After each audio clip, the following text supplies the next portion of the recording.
Chers auditeurs, à quoi pensez-vous chaque matin en prenant le bus? Pour la plupart des gens, le chauffeur fait autant partie du décor que le bus lui-même, n'est-ce pas? On ne lui accorde pas une attention particulière. Si sa conduite est un peu brusque, on fronce les sourcils un instant, tout au plus. Mais avez-vous déjà rencontré une femme au volant d'un bus?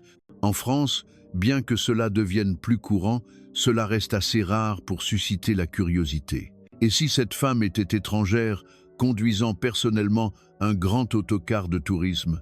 L'héroïne de notre histoire d'aujourd'hui est une de ces personnes.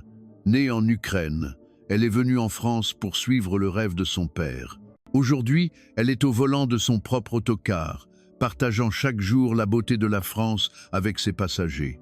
Et son autocar est si populaire qu'il faut se battre pour réserver une place. Que s'est-il passé? Laissez-moi vous raconter son histoire. Bonjour à tous, je m'appelle Elina. Je suis née dans une petite ville de l'oblast de Lviv, en Ukraine. J'ai grandi sous le regard plein d'espoir de mes parents. Notre famille était l'une des plus modestes du village. Mon père était technicien dans une usine d'électronique et ma mère cultivait des fruits et légumes pour joindre les deux bouts.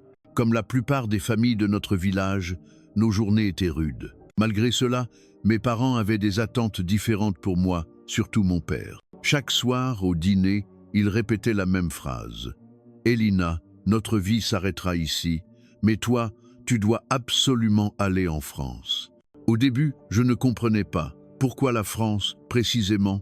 Pour les Ukrainiens, la France n'était qu'un pays lointain sur une carte. Mais dans notre village, le mot France était devenu synonyme d'espoir. Nous voyons ceux qui partaient travailler ou se marier en France revenir quelques années plus tard, complètement transformés. J'avais 10 ans. Un jour, en rentrant de l'école, j'ai vu une voiture noire, un modèle importé que je n'avais jamais vu, garé sur la place du village. La femme qui en est descendue était si éblouissante qu'on pouvait à peine la regarder. Des cheveux sombres, une tenue à la mode et surtout une expression pleine d'assurance. C'était Ania, qui s'était mariée à un Français 3 ans plus tôt. À sa vue, tous les villageois se sont rassemblés et les enfants tournaient autour d'elle. Ce soir-là, Ania est venue chez nous. Les yeux de mon père brillaient en recevant les chocolats français et les petits cadeaux qu'elle avait apportés pour mes parents. Ania racontait fièrement sa vie en France aux jeunes filles du village. Sa rencontre avec son mari français, les difficultés de l'adaptation et le petit commerce qu'elle gérait maintenant. Ce soir-là, pour la première fois, j'ai imaginé concrètement ce pays qu'était la France. Tu dois étudier sérieusement, surtout les langues. Le français est très important, m'a-t-elle conseillé. Ces mots sont restés gravés dans mon esprit. À partir de ce jour, mon père a décidé de tout faire pour que je reçoive une éducation linguistique. Bien que nous fussions l'une des familles les plus pauvres, il s'est rendu dans la ville voisine pour acheter des manuels de français et d'anglais. Le soir, même sous une lumière tamisée, nous étalions les livres. Mon père ne comprenait pas un mot de français, mais le simple fait de me voir étudier le rendait heureux. Mes notes à l'école étaient moyennes. Mathématiques, sciences, histoire. Je n'excellais dans aucune matière. Mais les langues, c'était différent. J'apprenais l'anglais à l'école et le français en autodidacte. Au début, même la prononciation était un défi. Les sons nasaux, le R guttural, c'était difficile. Mais je n'ai pas abandonné. L'espoir de mon père était devenu ma volonté. À 14 ans, Sofia, la deuxième femme du village à se marier en France, est revenue. Elle a rapporté des récits encore plus incroyables. Le TGV, la propreté des villes, la facilité des transports en commun et surtout les opportunités. C'est une terre d'opportunités, cette phrase m'a marqué. En voyant mes cahiers de français, Sofia a été surprise. « Tu écris vraiment bien. Avec ce niveau, tu n'auras pas de mal à t'adapter en France. » Ces mots m'ont donné confiance. À 16, 10 à 7 ans, je me suis plongé encore plus sérieusement dans l'apprentissage du français. J'ai commencé à chercher des films et des séries françaises sur YouTube. Ma prononciation s'est améliorée et ma compréhension est devenue naturelle. À mes 10 à 8 ans, mon père a commencé à chercher des informations sur les emplois en France. Il passait ses journées à chercher des pistes. Un jour, il est rentré à la maison tout essoufflé. « Elina, une chance s'est présentée. Une agence de voyage parisienne recrute des guides touristiques étrangers. Mon cœur battait la chamade. Était-ce enfin le moment? Le moment qui allait changer ma vie? Mon père m'a rapidement aidé à remplir le formulaire de candidature.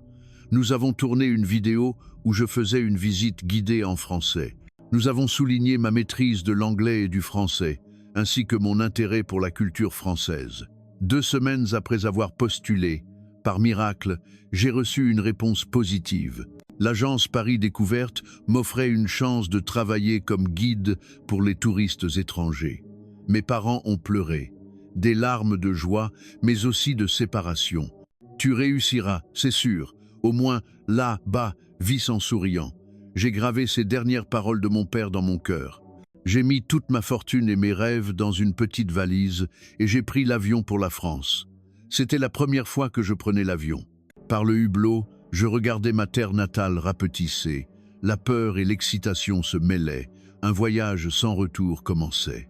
En arrivant à l'aéroport Charles de Gaulle, mon premier sentiment fut le choc. C'était si propre, si moderne. Les panneaux en français que je n'avais vus que dans les livres, la foule pressée, l'employé de l'agence venu m'accueillir, tout semblait irréel. Ce qui m'a le plus surprise, c'est que le français que j'avais appris fonctionnait vraiment. « Bonjour, je suis Elina ». C'est avec cette phrase que ma vie française a commencé. L'agence m'avait préparé un petit studio. C'était minuscule, mais bien plus moderne que notre maison en Ukraine. Une douche avec de l'eau chaude, une cuisinière à gaz, le chauffage central. Toutes ces commodités étaient ici la norme. La première semaine fut une période d'adaptation. J'ai suivi une formation de base à l'agence et visité les principaux sites touristiques de Paris. La Tour Eiffel, le Louvre, Montmartre, les quais de la Seine. Chaque lieu était magique et j'apprenais leur histoire. Au début, je manquais de confiance comme guide. Ma prononciation était encore hésitante et mes connaissances culturelles insuffisantes, mais je n'ai cessé d'étudier. Le soir, je lisais des livres sur l'histoire de France. Le matin, je pratiquais ma prononciation. Je posais sans cesse des questions à mes collègues plus expérimentés pour apprendre les ficelles du métier. Le travail de préparation pour accueillir les touristes étrangers se mettait en place. Ma première visite guidée était avec une famille américaine. Mon cœur allait exploser. J'ai salué d'une voix tremblante, mais ils m'ont accueilli avec une grande gentillesse. Le fait que j'alterne entre l'anglais et le français semblait les amuser. Le premier jour, j'ai fait beaucoup d'erreurs, confondant le Panthéon et le Sacré-Cœur, me trompant dans les dates historiques. Mais je me suis excusé sincèrement et j'ai redoublé d'efforts sur le site suivant. 1 mois, 2 mois passèrent et mes compétences de guide s'améliorèrent. Après environ 7 mois, j'étais devenu l'une des guides les plus fiables de l'agence. J'étais particulièrement populaire auprès des touristes russophones et slaves. Nous partagions des points culturels communs et pouvions nous comprendre un peu dans nos langues respectives. Puis, un événement inattendu s'est produit. Un touriste sud-coréen a posté sur les réseaux sociaux une photo prise avec moi, avec la légende, une guide ukrainienne sympathique et professionnelle. Le post est devenu viral et le nombre de touristes demandant spécifiquement à m'avoir comme guide a augmenté. L'agence a accueilli cette situation favorablement. Sans m'en rendre compte, je me suis fait un nom, Elina la guide. La popularité sur les réseaux sociaux était une arme à double tranchant. Le bon côté, c'est que mes revenus ont augmenté. Les réservations nominatives me donnaient droit à une prime, ce qui me permettait d'envoyer un peu d'argent à mes parents chaque mois. Je me souviens encore vivement de mon père pleurant au téléphone. Les jours difficiles étaient enfin derrière nous, mais il y avait aussi des difficultés. Je n'étais plus une simple guide, mais une sorte de personnalité. J'avais donc constamment la pression d'être parfaite. Chaque matin, je soignais mon maquillage et ma tenue, et je surveillais mon poids. De plus, certains touristes étaient plus intéressés par moi que par les monuments. Les demandes de photos étaient incessantes, et beaucoup demandaient mes coordonnées personnelles. Ce qui était particulièrement difficile, c'était de gérer certains groupes de touristes. Être à cause de différences culturelles, il y avait parfois des comportements très impolis, jeter des déchets par terre, laisser les toilettes sales, voire uriner dans la rue. Gérer ces problèmes faisait aussi partie de mes responsabilités de guide. Certains jours, après avoir supporté cela toute la journée, je rentrais chez moi et je pleurais toute la nuit. Malgré tout, j'aimais ma vie en France. Rencontrer de nouvelles personnes chaque jour et leur faire découvrir la beauté de la France me rendait heureuse. J'ai tissé des liens familiaux avec mes collègues de l'agence et je me suis fait des amis français. Le week-end, nous allions boire un verre de vin au bord de la Seine, partager une planche de charcuterie ou nous allions chanter au karaoké pour décompresser. Au bout de ma 4e année, j'ai voulu m'enraciner plus profondément en France. Mon français était presque au niveau d'une langue maternelle et mes connaissances de la culture et de l'histoire française étaient solides. Plus important encore, je sentais que ce pays était ma véritable maison. J'ai donc pris une décision, demander la naturalisation. Pour cela, il fallait beaucoup de préparation. Il fallait justifier d'une résidence légale de plus de 5 ans, d'une résidence de plus de 183 jours par an, prouver une stabilité financière et réussir un test de langue française ainsi qu'un examen sur l'histoire et les valeurs de la République. Heureusement, mon travail de guide m'avait naturellement familiarisé avec l'histoire. Ce n'était donc pas un trop grand fardeau. Chaque soir, je révisais pour l'examen de naturalisation et je gérais méticuleusement mes déclarations d'impôts. À la fin de ma 4e année, j'ai commencé à préparer mon dossier. J'ai vérifié toutes les conditions requises. Plus de 5 ans de résidence, preuve de revenus stables, historique fiscal. J'ai préparé chaque document avec soin. J'ai consacré beaucoup de temps à la préparation du test de langue et de l'examen de citoyenneté. Pour approfondir mes connaissances, après le travail, je restais tard à lire des livres d'histoire de France, de la Gaule à la Weimar République. Apprendre l'histoire de la France a renforcé mon amour pour ce pays. Pendant cette période, mes appels avec mes parents se sont faits plus fréquents. En Ukraine, ils soutenaient pleinement ma décision. Mon père, en particulier, était ravi, comme si son propre rêve se réalisait. Ma mère disait parfois que j'étais trop loin et que je lui manquais, mais elle ajoutait que mon bonheur était tout ce qui comptait. Bientôt, je déposerai ma demande. Si c'est accepté, je serai officiellement française. Mon père a fondu en larmes au téléphone, moi aussi. Je me suis souvenu de lui, penché sur les livres sous une lumière tamisée. Le rêve de mon père était devenu mon rêve et était sur le point de devenir réalité. Tout en préparant ma naturalisation, j'ai continué mon travail de guide avec encore plus de sérieux. Je ne voulais plus être reconnue comme la jolie guide ukrainienne, mais comme une guide qui aime la France.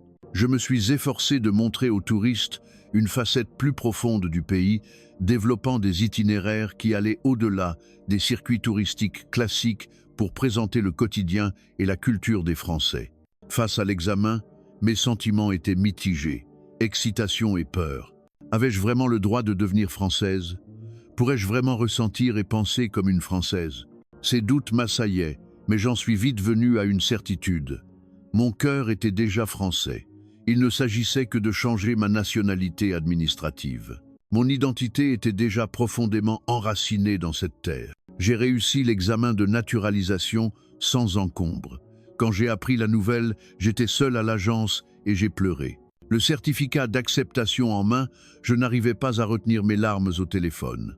J'étais désormais officiellement une citoyenne de la République française. J'ai aussi adopté un nouveau prénom francisé, Hélène, pour mon nom de famille, Hélène Lévesque. En appelant mes parents, mon père a pleuré en disant « Tu l'as fait, tu l'as vraiment fait ». J'entendais les sanglots de ma mère à l'autre bout du fil. Leurs larmes de joie ont fait couler les miennes. Avec l'argent que je leur avais envoyé, mes parents vivaient un peu mieux en Ukraine. Ils avaient acheté une petite maison et le mal de dos chronique de mon père pouvait enfin être correctement soigné. La première semaine après ma naturalisation a été comme un rêve. J'ai obtenu ma carte d'identité, puis mon passeport. Devenir française sur les documents officiels était une sensation incroyable. L'agence m'a félicité et mes collègues ont organisé une petite fête. En voyant sur la table des plats traditionnels ukrainiens et des spécialités françaises, j'ai soudain pensé à mon identité. J'étais devenu une personne qui embrassait 2 cultures. Mais ce soir-là, dans le taxi qui me ramenait de la fête, une pensée étrange m'est venue. J'avais suivi le chemin que mon père avait tracé pour moi. Et maintenant, ne devais-je pas faire ce que je voulais vraiment faire? Jusqu'à présent, j'avais couru pour répondre aux rêves de mon père, aux attentes de mes parents. Il était temps de trouver mon propre rêve. Le lendemain matin, je me suis levé tôt. En me regardant dans le miroir, j'ai réfléchi. Au cours de mes 7 années comme guide, mon regard s'était toujours arrêté au même endroit, le siège du chauffeur. La manière dont il manœuvrait ces énormes autocars, responsables de dizaines de passagers, me semblait admirable. Surtout M. Dubois, un vétéran avec 18 ans d'expérience. Il naviguait dans les rues étroites de Paris avec une aisance déconcertante. Une fois, je m'étais trompé de chemin. Il m'avait dit « Ne vous inquiétez pas, mademoiselle Hélène. Il y a un moyen de faire demi-tour par ici. » Il avait résolu la situation avec un calme olympien. Cette image m'est restée. J'ai pris ma décision. Je passerai le permis D. Pour conduire un autocar, il faut ce permis spécifique. J'ai cherché des autos, écoles sur Internet, et je me suis inscrite dans une près de chez moi. Le premier jour, tous les regards étaient tournés vers moi. Une femme étrangère voulant passer le permis D, cela semblait si particulier. Pour une étrangère, ça ne sera pas facile, m'a dit le moniteur. Mais je n'ai pas fléchi. J'ai expliqué que j'étais naturalisée française et que je voulais vraiment devenir conductrice d'autocar. Au début, il était sceptique, mais mon sérieux l'a convaincu de m'inscrire. La formation était plus difficile que je ne l'imaginais. L'examen théorique, le code, ça allait. Je connaissais déjà le code de la route, mais l'épreuve pratique était d'un autre niveau. Manœuvrer un autocar de plus de 11 mètres est complètement différent d'une voiture. Je faisais constamment des erreurs lors des créneaux et des manœuvres. J'ai échoué à mon premier examen pratique. J'ai paniqué et heurté un cône dans un virage. J'ai échoué au deuxième aussi, cette fois en dépassant la ligne d'arrêt. Le découragement m'a envahi. Étais-je vraiment capable de faire ça? C'est alors que M. Dubois m'a contacté. Il avait entendu dire que je préparais le permis. Si vous avez besoin de vous entraîner, je peux vous aider. Après le travail, on peut s'exercer sur le parking vide. Ces mots m'ont redonné courage.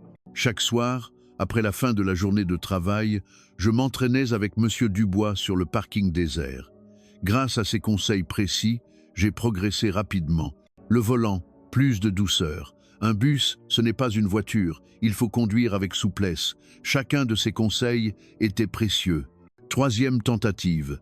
Cette fois, je devais réussir. En entrant sur le terrain d'examen, j'ai respiré profondément comme M. Dubois me l'avait appris pour ne faire qu'un avec le bus. Ces paroles résonnaient dans ma tête. Étonnamment, j'ai réussi. En recevant mon permis, j'ai eu l'impression d'obtenir un second certificat de naturalisation. Maintenant, j'avais le permis, mais il me fallait une occasion de conduire un autocar. J'ai fait une proposition audacieuse à mon patron. Si je suis à la fois guide et conductrice, vous économiserez un salaire. Laissez-moi développer un nouvel itinéraire à mon nom, le Tour d'Hélène. Après un moment de réflexion, mon patron a réagi de manière étonnamment positive. J'étais déjà une guide populaire sur les réseaux sociaux. Si en plus je conduisais, ce serait un atout marketing pour l'entreprise. Mais il y avait une condition, 3 mois de formation en duo avec M. Dubois pour acquérir de l'expérience avant de commencer seul. Ainsi a commencé ma vie de conductrice stagiaire. Le matin, M. Dubois conduisait et j'étais la guide. L'après-midi, sur des routes calmes, je prenais le volant et il m'observait. La première fois que j'ai conduit avec des touristes à bord, j'étais incroyablement tendu.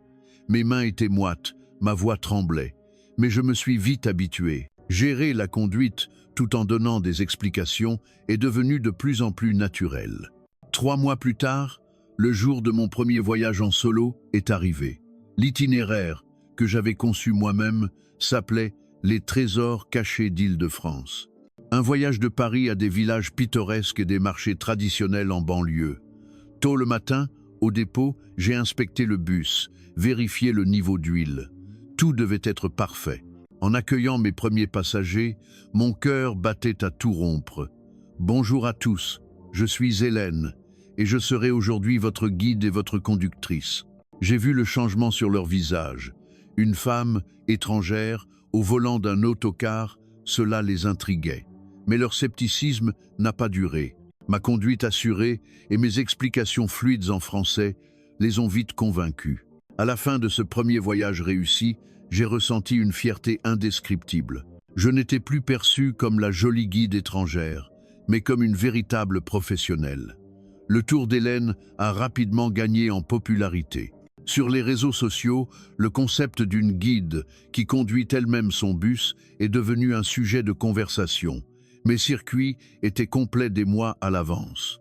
Ma position dans l'entreprise s'est consolidée, mon salaire a augmenté et je pouvais envoyer encore plus d'argent à mes parents. Mais tout n'était pas rose. Combiner la conduite et le guidage était épuisant physiquement. À la fin de la journée, mon corps pesait une tonne. Et certains touristes restaient plus intéressés par ma personne que par le voyage. Particulièrement avec certains groupes, les demandes de photos ou de coordonnées personnelles étaient constantes. Une fois, un touriste américain parlant russe n'a pas cessé de me suivre après la visite, m'invitant à sortir. Malgré mon refus poli, il m'a attendu devant mon hôtel. J'ai dû faire appel à la sécurité de l'agence pour résoudre la situation. Avec un groupe de touristes japonais, le problème était différent. Plusieurs d'entre eux étaient mal à l'aise à l'idée qu'une femme conduise un si grand véhicule. Au début, ce préjugé m'a mise en colère, mais j'ai décidé que le plus important était de changer leur perception par mon professionnalisme. À la fin du voyage, l'un d'eux est venu s'excuser. Au début, j'étais inquiet, mais ce fut un voyage vraiment sûr et confortable. Merci. Ces moments étaient pour moi de petites victoires, comme si je brisais les murs des préjugés un par un. Et je me disais toujours que tout cela, toutes ces difficultés et ces joies, étaient le résultat de mes propres choix et de mes propres accomplissements. C'était une attitude que mes parents m'avaient enseignée, être reconnaissante. Un jour, un groupe spécial a réservé mon tour. C'était un séminaire d'entreprise venu d'Ukraine. L'idée de rencontrer des compatriotes m'excitait. Le jour J, je les ai accueillis en ukrainien. L'étonnement sur leur visage est encore gravé dans ma mémoire. Nous avons partagé des anecdotes de notre pays, j'ai raconté mon expérience en France. Ce fut un moment émouvant. L'un d'eux m'a demandé « Vous ne regrettez pas d'avoir quitté l'Ukraine pour vous installer ici ?» J'ai réfléchi un instant et j'ai répondu sincèrement « Pas un seul instant, c'est ici que j'ai trouvé ma vie. » Ce soir-là, en rentrant chez moi et en écrivant dans mon journal, j'ai réalisé à quel point un simple permis de conduire avait changé ma vie. Je n'étais plus la fille de quelqu'un, répondant aux attentes de quelqu'un d'autre. Je traçais ma propre route. Une fois par mois, je faisais un appel vidéo avec mes parents en Ukraine. Je leur envoyais des photos de moi devant mon bus, je leur montrais mes itinéraires. Mon père écoutait toujours mes histoires en pleurant. Ma mère s'inquiétait pour ma santé, me demandant si je m'habituais à la nourriture française. À chaque fois, je sentais que ma réussite en France n'était pas seulement la mienne, mais celle de toute notre famille. Environ un an après avoir commencé à conduire, un autre changement est survenu dans ma vie. Le patron de l'agence, M. Martin, a annoncé sa retraite. C'était un choc pour tout le monde. Il avait dirigé l'entreprise pendant plus de 20 ans. Il m'avait toujours traité avec chaleur depuis mon arrivée en France, et c'est lui qui avait eu la confiance d'embaucher une étrangère ukrainienne. Lors de sa fête de départ, en portant un toast, M. Martin a brièvement tourné son regard vers moi. Je n'ai pas compris sur le moment, mais j'ai saisi plus tard le sens de ce regard. Le nouveau PDG était le fils de M. Martin, Julien. À 33 ans, il était jeune, mais il avait fait un MBA à l'étranger et avait acquis de l'expérience dans une grande entreprise. Jusqu'à présent, je l'avais seulement croisé à l'agence pour échanger des salutations. Le premier jour, le PDG Julien a eu un entretien individuel avec chaque employé. Quand mon tour est venu, je suis entré dans son bureau, un peu nerveuse. « Mademoiselle Hélène, asseyez-vous. Mon père m'a beaucoup parlé de vous. » Contre toute attente, Julien avait un sourire chaleureux. Il était très différent de son père. Si son père avait un style de gestion conservateur et traditionnel, Julien cherchait l'innovation et le changement. Il a montré un grand intérêt pour mon Tour d'Hélène. Ma façon de conduire personnellement le bus, tout en guidant, l'avait particulièrement impressionné. Je veux développer ce type de service unique. Voudriez-vous participer au développement de nouveaux itinéraires? J'ai accepté avec plaisir. En fait, je réfléchissais depuis longtemps à de nouvelles routes, des circuits qui montreraient le charme caché de la France, loin des sentiers battus. Ainsi a commencé notre collaboration. Les réunions de projet avec Julien étaient toujours dynamiques. Il respectait mes idées et n'hésitait pas à faire des suggestions pour les rendre réalisables. Nous avons développé 3 nouveaux produits touristiques basés sur le concept de l'expérience française authentique, un circuit où l'on fait ses courses dans un marché traditionnel pour ensuite suivre un cours de cuisine française chez l'habitant, ou un autre qui incluait une nuit dans une chambre d'hôte dans un village de Bourgogne. Le but était de permettre aux étrangers de vivre le quotidien des Français, pas seulement les lieux touristiques vus sur Instagram. Au cours du développement, je passais de plus en plus de temps avec Julien. Parfois, nous restions tard au bureau à peaufiner les itinéraires. Le week-end, nous allions repérer les lieux en personne. Au début, c'était purement professionnel, mais nous avons appris à nous connaître. Il était né en France, avait étudié aux États-Unis, mais restait attaché aux traditions françaises. Et, chose surprenante, il parlait un peu russe. Il avait passé un semestre d'échange à Saint-Pétersbourg pendant ses études. Un soir, après un repérage, nous dînions ensemble. Autour d'un verre de vin, la conversation est devenue plus profonde. Julien m'a demandé ce qui m'avait amené en France. Je lui ai honnêtement parlé du rêve de mon père et de mon parcours. Il m'a écouté attentivement et m'a dit « C'est vraiment incroyable. J'admire ce courage. Moi, j'ai toujours suivi la voie tracée par mon père. » Ces mots ont créé une étrange complicité. Nous avions grandi dans des environnements différents, mais nous partagions l'expérience d'avoir vécu sous le poids des attentes parentales. La différence, c'est qu'il avait suivi cette voie, alors que j'en avais tracé une nouvelle. Après ce jour, notre relation a subtilement changé. Nous n'étions plus simplement un patron et son employé, mais des collègues qui se comprenaient. Nos nouveaux produits touristiques ont été un grand succès, particulièrement auprès des étrangers. Lors des visites, Julien se joignait souvent à nous. Il m'observait conduire et guider, tout en réfléchissant à la nouvelle direction de l'entreprise. Un jour, sur le chemin du retour, Julien m'a demandé « La semaine prochaine, nous avons un client VIP très important. Hélène, pourriez-vous vous en occuper personnellement ?» J'ai bien sûr accepté. Le client VIP était le rédacteur en chef d'un célèbre magazine de voyage américain. Un reportage sur sa visite en France serait une publicité énorme pour l'entreprise. Ce jour-là, j'ai fait de mon mieux.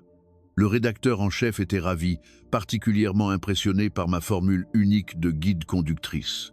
À la fin de la visite, Julien m'a serré la main pour me remercier. À cet instant, nos regards se sont croisés et j'ai ressenti un étrange frisson. Une semaine plus tard, le magazine américain a publié un article élogieux sur notre agence. Le titre était « L'innovation du tourisme en France, la guide qui conduit ». Ma photo et une interview y figuraient. L'entreprise a organisé une fête pour célébrer. Julien, dans son discours, m'a mentionné spécialement. Au milieu de la fête, l'ancien PDG, son père, est arrivé à l'improviste. Il a regardé tour à tour Julien et moi avec un sourire satisfait. Après la fête, avec quelques employés, nous sommes allés prendre un dernier verre. L'ambiance était détendue. L'ancien patron, un peu éméché, s'est soudain tourné vers moi. « Hélène, vous savez, depuis que vous avez parlé de devenir française, je vous ai choisie comme ma future belle-fille. » Un silence s'est abattu sur la table. Mon visage est devenu brûlant. Julien était visiblement embarrassé.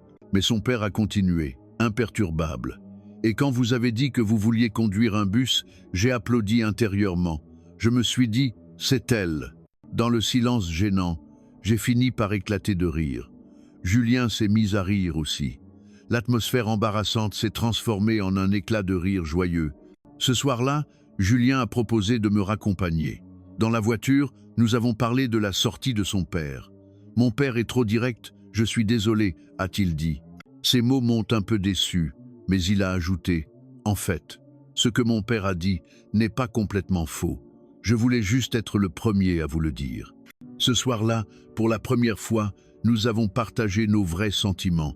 Julien m'a avoué qu'il s'intéressait à moi depuis mon arrivée dans l'entreprise, mais que sa position de fils du patron l'empêchait de s'approcher.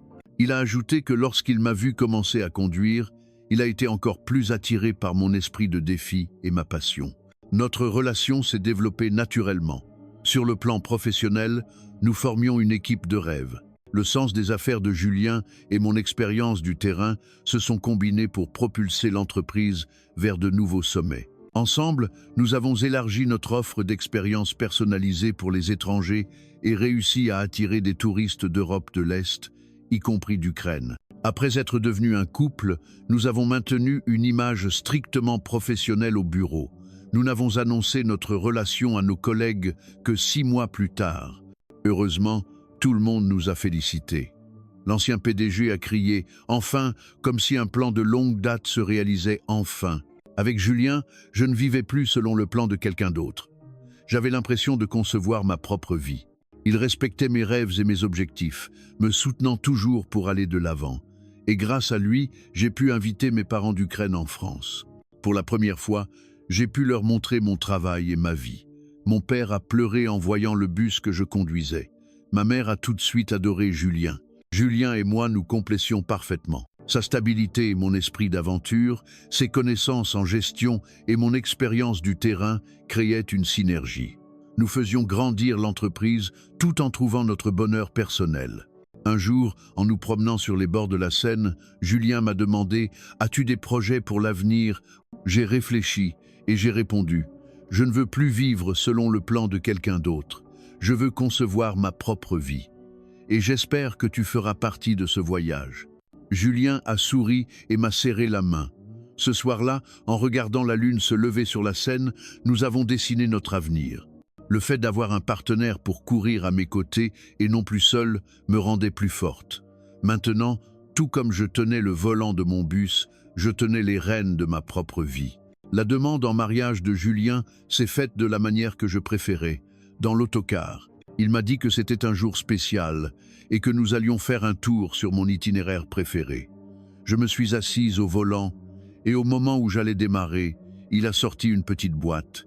En voyant la bague posée sur le volant du bus, j'ai fondu en larmes. Bien sûr, j'ai accepté immédiatement. Et nous avons commencé un nouveau voyage dans notre vie en conduisant ensemble sur la route prévue. Les préparatifs du mariage ont été un mélange harmonieux de nos deux cultures. Mes parents sont venus d'Ukraine pour la cérémonie. En les accueillant à l'aéroport, mon père m'a regardé longuement sans rien dire avant de me serrer dans ses bras. Ma mère a pleuré en voyant Julien comme si elle l'avait déjà accepté comme son fils. Le jour du mariage, l'ancien PDG, en portant le toast, a fièrement déclaré dans le micro « C'est moi qui ai personnellement choisi ma belle-fille ». Les invités ont éclaté de rire. Moi aussi, en tenant la main de Julien. À cet instant, j'ai réalisé que mon voyage, commencé dans un petit village d'Ukraine, entrait dans un tout nouveau chapitre. J'ai eu la gorge serrée. La salle de mariage était remplie de collègues de l'agence, de connaissances du secteur du tourisme, et j'avais spécialement invité des clients réguliers de mes circuits. Ils avaient créé un livre d'or avec des photos du bus que je conduisais et y avaient laissé des messages de félicitations. Pour notre lune de miel, nous avons choisi l'Ukraine. Je voulais montrer mon pays natal à Julien et aussi montrer aux villageois ma réussite en France. En arrivant dans mon village, surprise, une bannière était accrochée sur la place. Bienvenue à Hélène, la fierté de notre village, de retour au pays. Mes parents avaient apparemment prévenu tout le monde. Les villageois s'étaient rassemblés comme pour une fête pour nous accueillir. Les retrouvailles avec mes vieilles amies ont été émouvantes. Mon amie d'enfance, Natacha, vivait toujours au village. En écoutant mes histoires sur ma vie en France, elle était émerveillée, surtout par le fait que je conduisais un énorme autocar. Dans notre village, pour une femme, conduire ne serait-ce qu'un tracteur était difficile. Julien, malgré sa maîtrise hésitante du russe, s'est rapidement lié d'amitié avec les villageois grâce à ma traduction. Il a partagé de la vodka traditionnelle avec les hommes du village et a tissé des liens d'amitié. Après une semaine de lune de miel, nous sommes rentrés en France et avons commencé notre vie de couple. Nous avons emménagé dans l'appartement de Julien, qui offrait une vue magnifique sur la Seine. Chaque matin, en ouvrant la fenêtre, le paysage parisien me donnait de l'énergie pour la journée. Après le mariage, nous avons continué nos travaux respectifs. Moi, conductrice d'autocar et guide, Julien, dirigeant de l'entreprise. Environ 6 mois après le mariage, nous avons discuté de la possibilité de faire venir mes parents en France. J'étais bien sûr d'accord, mais leur réponse a été inattendue. Nous nous sommes habitués à notre vie ici maintenant. Avec l'argent que tu nous as envoyé, nous avons rénové la maison. La santé de ton père s'est améliorée. Et surtout, nos liens avec les villageois sont toute notre vie.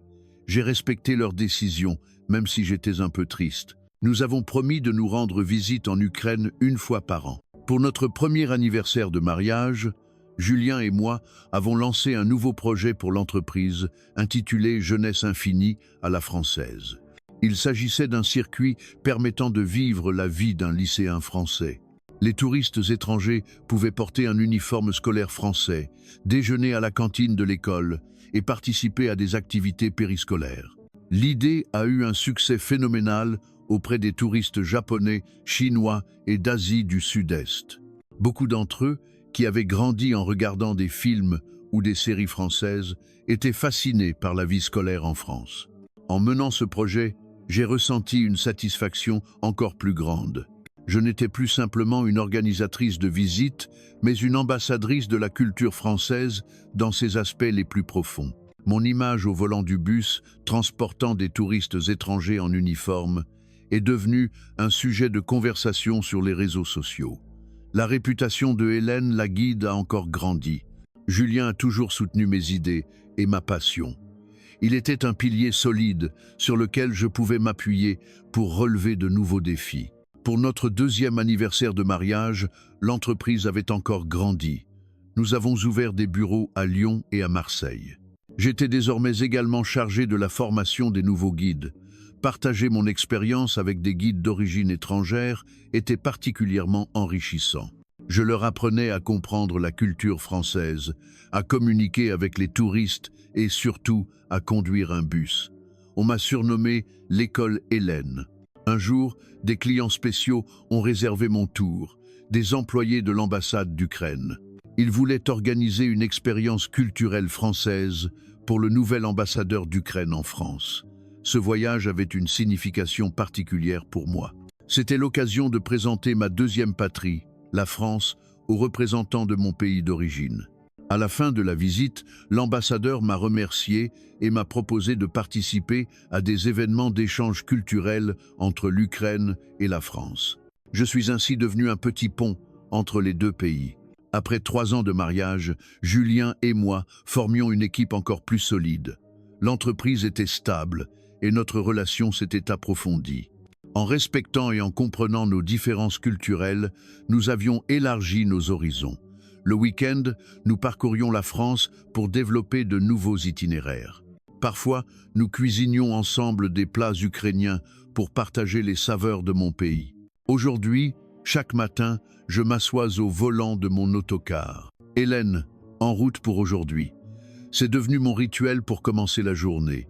Le moment où je conduis le bus et que je vois le paysage matinal de Paris est mon plus grand bonheur.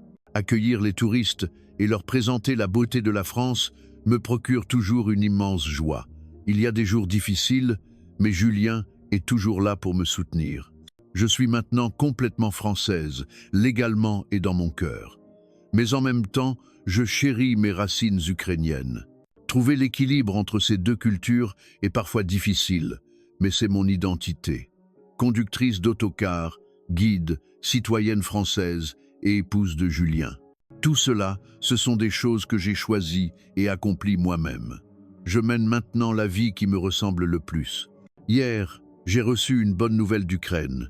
Une petite école de français a ouvert dans mon village. Mon père a pris l'initiative d'aménager une petite salle de classe dans le centre communautaire et enseigne le français à des jeunes qui, comme moi, cherchent une opportunité en France. En apprenant cette nouvelle, j'ai été très ému. Le fait que mon parcours puisse inspirer d'autres personnes me rend si heureuse. Aujourd'hui encore, je m'assois au volant de mon autocar pour commencer une nouvelle journée. En regardant mon reflet dans le rétroviseur, je pense à la jeune fille qui apprenait le français dans un petit village d'Ukraine et qui est devenue une conductrice de bus sillonnant les rues de Paris, une passeuse de culture. Ce fait me semble toujours aussi incroyable.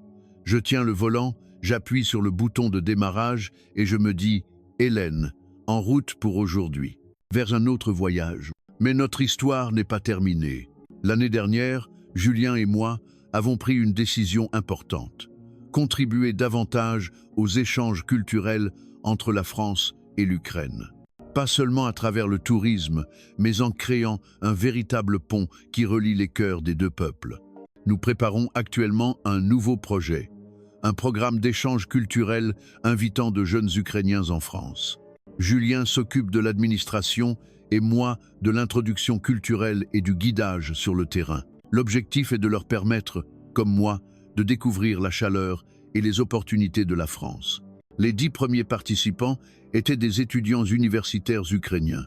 Le jour de leur arrivée en France, je me suis souvenu de ma propre arrivée à l'aéroport Charles de Gaulle, ce mélange de peur et d'attente. La semaine passée avec eux a été une redécouverte de mon propre parcours d'adaptation en France. Je les ai emmenés dans les marchés de Noël, goûter la cuisine locale, visiter le musée d'Orsay et même participer à un atelier de fabrication de croissants. Le moment le plus significatif a été de leur faire visiter Paris à bord du bus que je conduisais. Ceci est la route qui m'a mené à la réalisation de mon rêve. Leur ai-je expliqué, ressentant à nouveau un immense sentiment d'accomplissement. À la fin du programme, 3 d'entre eux ont postulé pour étudier en France. En voyant leurs yeux briller, je me suis revu à mes débuts. Julien m'a regardé avec un sourire satisfait. « Tu es devenu l'espoir de quelqu'un ». Ces mots m'ont fait plus plaisir que n'importe quel compliment. Notre entreprise n'est plus seulement une agence de voyage, mais un carrefour d'échanges culturels. Chaque mois, des jeunes de divers pays découvrent la France grâce à nos programmes. Je conduis personnellement le bus, je suis leur guide et je leur transmets le charme de la France. Pas seulement en leur présentant des lieux touristiques, mais en partageant les rêves et les espoirs possibles sur cette terre. Cette année marque mon 10e anniversaire en France. La jeune femme que j'étais il y a 10 ans, avec sa petite valise, est devenue une conductrice professionnelle au volant d'un grand autocar. Ce changement me semble parfois incroyable, même à moi.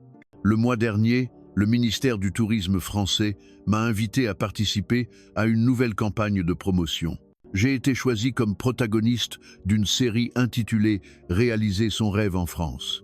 Ils ont proposé de filmer mon histoire dans un court-métrage pour promouvoir la France comme une terre d'opportunités dans le monde entier. Julien a bien sûr soutenu ma décision. Le jour du tournage, l'équipe de tournage m'a suivi toute la journée. De l'inspection matinale du bus à la rencontre avec les touristes, en passant par la conduite dans les rues de Paris et la présentation culturelle, tout a été filmé. La scène la plus mémorable a été l'interview au bord de la Seine. « Que représente la France pour vous ?» m'a demandé le réalisateur. J'ai longuement réfléchi. La France est l'endroit qui m'a permis de me trouver vraiment. Ici, je ne suis pas seulement la fille ou la femme de quelqu'un, mais une personne à part entière, indépendante. Après la sortie de la vidéo, les réactions ont été explosives, non seulement en France, mais aussi à l'étranger, sur les réseaux sociaux. De nombreuses femmes étrangères, comme moi, ont laissé des commentaires de soutien. Le plus marquant était celui d'une jeune femme vietnamienne. Voir l'histoire d'Hélène m'a donné du courage. Moi aussi, je vais tenter une nouvelle vie en France. En lisant ce message, j'ai pleuré. Le fait que mon histoire soit devenue l'espoir de quelqu'un me remplissait de gratitude.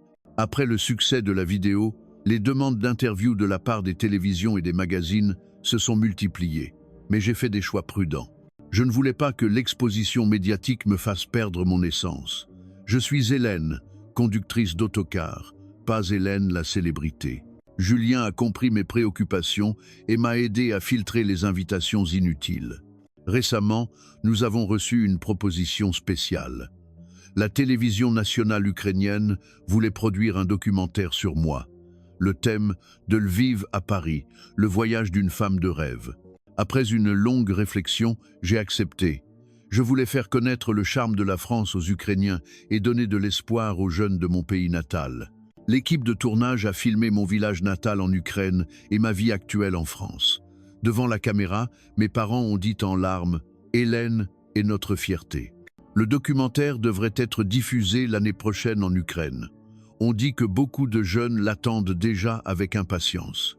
Julien et moi, pour systématiser nos actions d'échange culturel, avons créé une petite association à but non lucratif nommée Pont de l'amitié France-Ukraine. L'objectif est de soutenir les jeunes Ukrainiens dans leurs études en France et de faire connaître la culture d'Europe de l'Est aux Français. Chaque année, nous sélectionnons 10 étudiants ukrainiens et leur offrons une chance de venir en France. Pas pour un court séjour touristique, mais pour une expérience immersive de longue durée. Les étudiants de la première promotion sont maintenant dans de grandes universités françaises comme la Sorbonne ou Sciences Po. Ils viennent parfois me voir pour partager leurs expériences d'adaptation. En les regardant, je me souviens de mes débuts. Les difficultés sont nombreuses, mais leurs yeux brillent d'espoir pour l'avenir. Hélène, merci pour cette opportunité. Leurs remerciements sont plus précieux que tout. Récemment, notre action s'est étendue à d'autres pays.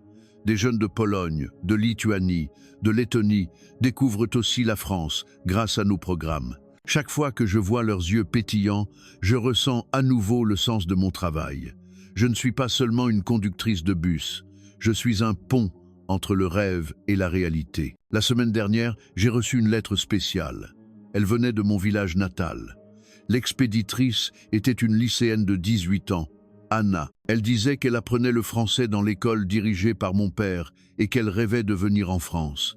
Le contenu de la lettre m'a touché. Hélène, je veux être comme vous. Dites-moi comment me préparer.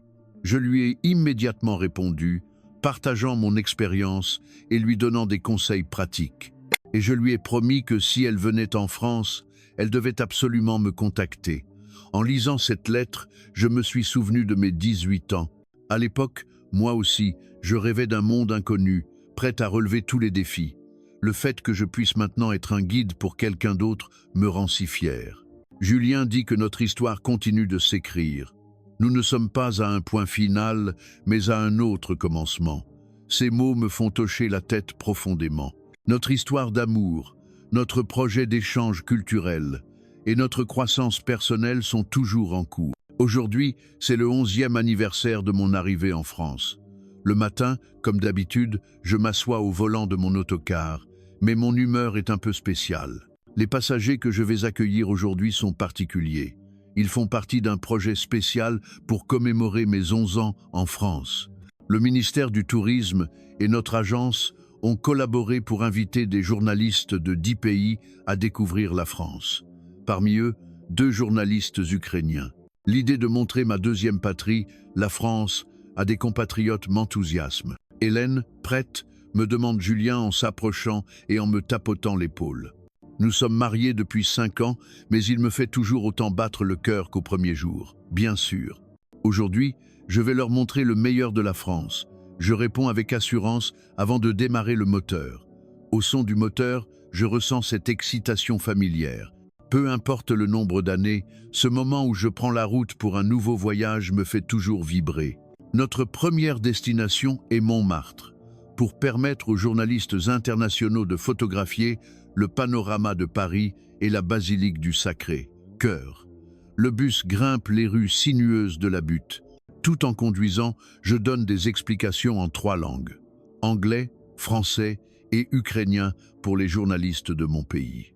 La basilique que vous voyez a été construite après la guerre de 1870. À travers le rétroviseur, je vois les journalistes écouter attentivement.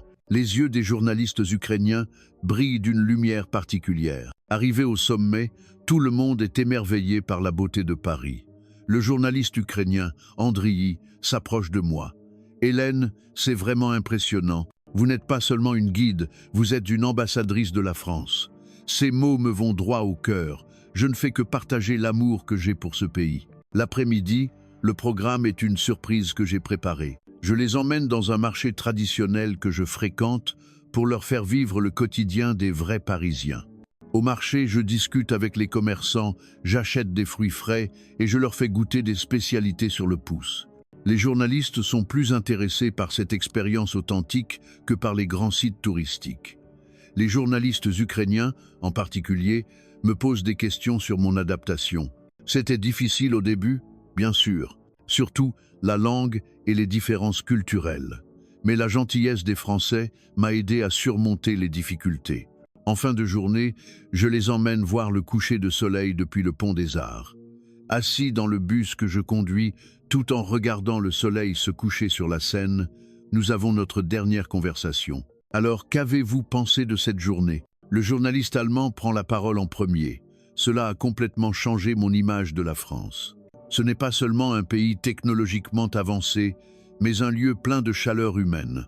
La journaliste japonaise acquiesce. Et l'histoire d'Hélène est très émouvante. Le fait qu'une étrangère puisse réaliser ses rêves ici est très impressionnant. Mais la réaction la plus significative vient des journalistes ukrainiens. Andriy dit qu'à son retour, il fera un reportage spécial sur la France, en insistant sur les opportunités qui s'offrent ici aux jeunes Ukrainiens. L'autre journaliste, Victoria, ajoute « Et nous raconterons en détail l'histoire d'Hélène. Elle est la fierté de nous tous. » En entendant ces mots, j'ai failli pleurer. Le fait que mon histoire puisse donner de l'espoir à mes compatriotes est plus important que n'importe quelle réussite. Ce soir-là, à la maison avec Julien, nous faisons le bilan de la journée. L'événement d'aujourd'hui a été un grand succès. Tu as vu la réaction des journalistes? Dit Julien, satisfait. Oui, surtout la réaction des journalistes ukrainiens. J'ai l'impression que notre projet d'échange culturel va prendre encore plus d'ampleur. À ce moment-là, mon téléphone sonne. C'est un appel vidéo d'Ukraine. Mes parents veulent un compte-rendu de la journée. « Hélène, on a vu ton histoire aux informations télévisées. Tout le village a regardé », s'exclame mon père, excité. Apparemment, les journalistes ukrainiens avaient déjà envoyé un premier reportage, qui a été diffusé aux informations locales. Tout le monde est si fier de toi. Beaucoup de jeunes disent qu'ils veulent venir en France, ajoute ma mère, joyeuse. Après l'appel avec mes parents, Julien et moi discutons de nos futurs projets. Nous décidons d'élargir encore plus activement nos activités d'échange culturel. Pas seulement avec l'Ukraine, mais avec tous les pays d'Europe de l'Est. Le programme d'échange Jeunesse France, Europe de l'Est est le nom de notre nouveau projet. L'objectif est d'inviter chaque année 100 jeunes d'Europe de l'Est à découvrir la culture française, tout en leur permettant d'apprendre le français et d'acquérir des compétences techniques. Julien est responsable de la planification et de l'administration du projet, et moi, du déroulement des programmes et de l'introduction culturelle. Nous avons déjà des partenariats avec plusieurs universités et écoles techniques. La première promotion est prévue pour le printemps prochain, et nous avons déjà reçu plus de 300 candidatures. En lisant leurs lettres de motivation, je me revois. La passion de ces jeunes qui veulent désespérément changer leur vie est la même que la mienne il y a 10 ans. Récemment, j'ai commencé un nouveau défi. Une université parisienne m'a invité comme conférencière. Le thème, adaptation interculturelle et échange culturel à l'ère de la mondialisation. Chaque semaine, je partage mon expérience avec les étudiants internationaux. Enseigner me permet de réorganiser mon propre parcours et d'acquérir de nouvelles perspectives. Le mois dernier, j'ai reçu une invitation spéciale de l'UNESCO pour prendre la parole lors d'un forum international sur les échanges culturels. Le thème, le pouvoir des histoires personnelles pour changer le monde. Le jour de la conférence, en montant sur scène, je me suis souvenu de mon premier jour à l'aéroport Charles de Gaulle, il y a 11 ans. Bonjour à tous, je m'appelle Hélène Lévesque. Je suis une Française venue d'Ukraine. Cette introduction a fait taire la salle. Puis, j'ai commencé à raconter mon histoire. Les 20 minutes de discours se sont terminées par une longue ovation. Après la conférence, de nombreuses personnes sont venues me voir. Ce jour-là, j'ai ressenti à nouveau à quel point une histoire personnelle peut donner de l'espoir aux autres. Maintenant, chaque matin, je m'assois au volant de mon autocar. Mais cet espace n'est plus seulement mon lieu de travail. C'est la scène où je réalise mes rêves, un pont qui relie différentes cultures, un espace qui donne de l'espoir à quelqu'un. Hier, Julien m'a montré une nouvelle sur son téléphone. Un article sur l'augmentation du nombre de jeunes de mon village natal venant en France. L'année dernière, 15 jeunes de mon village sont venus en France. Ils disent tous que l'histoire d'Hélène leur a donné du courage. En voyant cet article, j'ai pleuré. Mon petit commencement est devenu l'espoir de beaucoup. Le livre de français que mon père avait ouvert, il y a plus de 10 ans sous une lumière tamisée, éclaire maintenant l'avenir de nombreuses personnes. Aujourd'hui encore, je tiens le volant et j'appuie sur le bouton de démarrage. Hélène, en route pour aujourd'hui. Mais maintenant, le sens de cette phrase est différent. Ce n'est pas seulement le début d'une nouvelle journée pour moi, mais le début d'un rêve pour quelqu'un d'autre, un début pour connecter le monde, pour transmettre l'espoir. Le moteur du bus gronde. Je souris et j'appuie sur l'accélérateur. Aujourd'hui aussi, une nouvelle histoire m'attend. Aujourd'hui aussi, il y a des gens qui veulent réaliser leurs rêves. Mon voyage continue. Ce n'est pas un point final, mais chaque jour est un autre beau commencement.